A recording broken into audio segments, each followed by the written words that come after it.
Bagaimana kalau kita sekarang akan menentukan suatu titik koordinat dari gambar yang sudah ada. Ini juga gampang ya. Caranya gini. Misalkan ibu sudah buatkan ini gambarnya ya. Ada titik A, titik B, titik C, dan titik D. Gambarnya seperti ini ya. Nah, untuk menentukan bagaimana atau titik A ada di titik berapa ya, ini titik A dulu ya, kita tentukan dulu.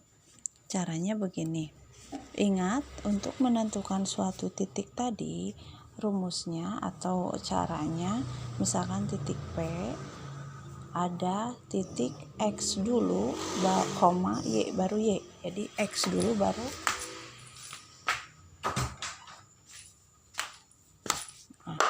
kemudian kita tentukan nih titik yang A-nya ya, yang A-nya yang ini.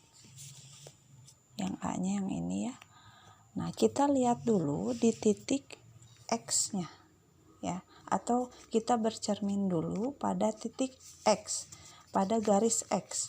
Garis X adalah ini yang horizontal ya. Jadi titik A ini kita lihat dulu ke bawah, atau kita cerminkan ke bawah ke garis X, kita sambungkan ke garis X. Oh ternyata ada di negatif 4, ada di negatif. Jadi titik A disambungkan ke garis X, ada di negatif 4. Berarti titik A itu ada di X-nya itu ada di negatif 4. Kemudian titik B, masih titik A ya. Kemudian di titik A, nah sekarang kita sambungkan ke garis Y. Dari A kita sambungkan ke garis Y. Garis Y itu adalah yang vertikal. Berarti dari A disambungkan. Oh ada di titik, ada di angka 7 positif, karena 7 ke atas ya. Maka titik A berada di titik negatif 4,7. Begitupun dengan titik B. Titik B ini, ingat kita sambungkan ke garis X dulu. Dari B, titiknya di sini, kita sambungkan ke garis X. Ada di negatif 2. Berarti X-nya adalah negatif 2. Dan garis Y masih di titik B, kita sambungkan ke garis Y, ada di angka 3 positif. Jadi titik B berada di titik negatif 2,3. Sama begitupun dengan titik C.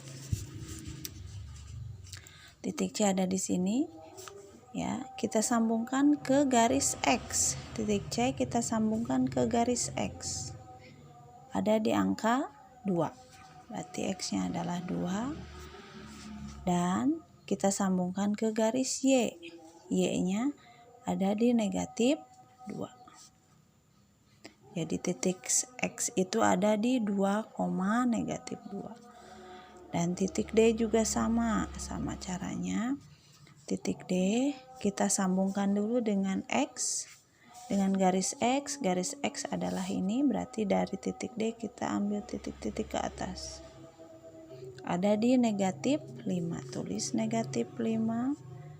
Nah sekarang kita sambungkan ke garis Y, ada di negatif 6. Maka titik D berada di titik negatif 5, negatif 6. Mudah ya.